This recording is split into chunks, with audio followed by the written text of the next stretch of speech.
கொழும்புக்கு வெளியே அதிகமாக பாதிக்கப்பட்ட பகுதிகள் என்று சொன்னால் தென்னிலங்கை, மலையகம், கிழக்கிலங்கையின் சில பகுதிகள் என்று சொல்லப்படுகின்றது. தென்னிலங்கையில ஏற்பட்ட பாதிப்புகளை பற்றி சொல்ல முடியுமா?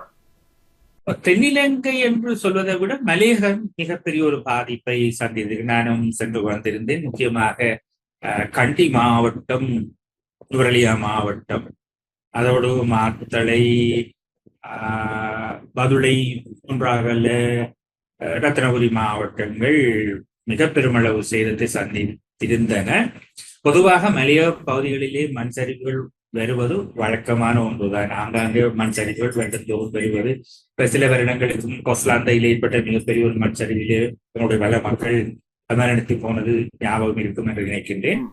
இந்த முறை பொதுவாக இந்த புவியியலாளர்கள் சொல்கிறார்கள் 150 மில்லிமீட்டருக்கு மேலே மழை வீழ்ச்சி வந்தால் மலைப்பாங்கான பிரதேசங்களில் உள்ள மண் இழகும், அதனாலே நிலச்சரிவு அபாயங்கள் ஏற்படும் என்று சொல்லி இந்த முறை நான் குறிப்பிட்டது போல 300, 400, 500 மில்லிமீட்டர் வரையும் மழை மலைய பகுதிகளிலே பெய்த காரணத்தினாலே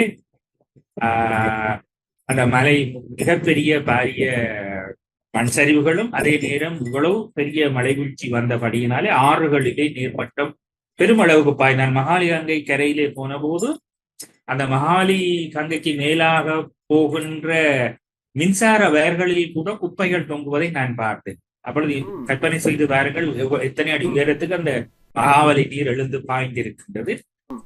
பேரான பல்கலைக்கழகம் அழிவுற்றது உங்களுக்கு தெரியும். மிகப்பெரிய ஒரு சொத்தழிவு ஏற்பட்டிருக்கிறது. இதுதான் முதல் தரம் அந்த பகுதியில் இவ்வளவு பெரிய வெள்ளம் ஏற்பட்டது. அதுக்கு 2 காரணம். ஒன்று இந்த அதீத மழை வீழ்ச்சி, 2வது இந்த அணைக்கட்டுகள் திறக்கப்பட்டது.